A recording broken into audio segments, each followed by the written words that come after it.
receiver setup or home theater in the box or soundbar setup? Which one do you want to use? Why would you use, one over the other?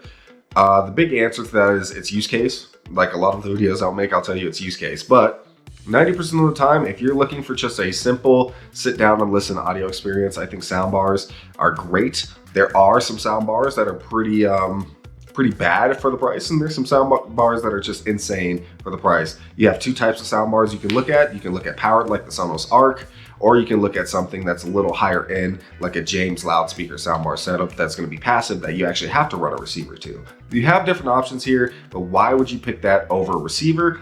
It's going to be usability and it's going to be accessibility. If that room is not easily accessible to get wire to, or wire hasn't been run there, or you don't want to cut holes in the wall to put wire there, but you can get power there, then there you go. All we need to do is plug it in, hook it up to the TV.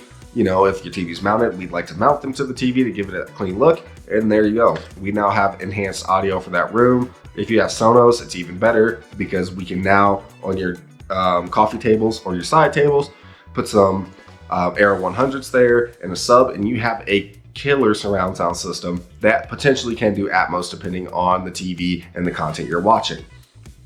But if we start to look at a receiver setup, we have so much more headroom. We can use better type of speakers. We could just simply run a stereo setup for your living room, or if you're in a home theater situation and we can run wire, then we can put some killer monster speakers in there with a great subwoofer that can absolutely get you exactly the sound you're looking for a far lower price. The big thing is that a lot of people ask, if you use a receiver, do you have to go through a calibration? I usually recommend yes. The reason I go about calibrations, is the calibration mic the most definitive answer to setting up your receiver setup? It is not.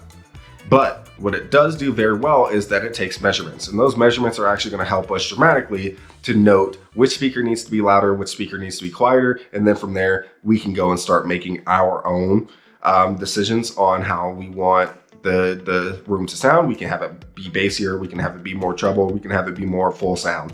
That is really huge, but I really do trust and believe in the microphone for at least giving us that baseline calibration of distance, height, and frequencies.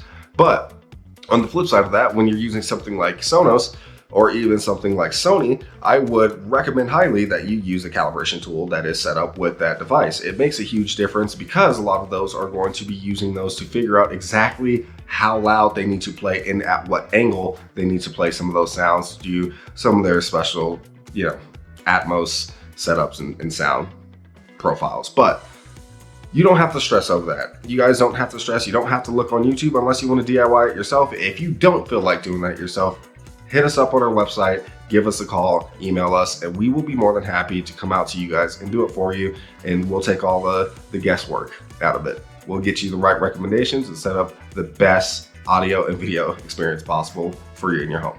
Just let us know. HarmonicSeries.com. Thanks, guys.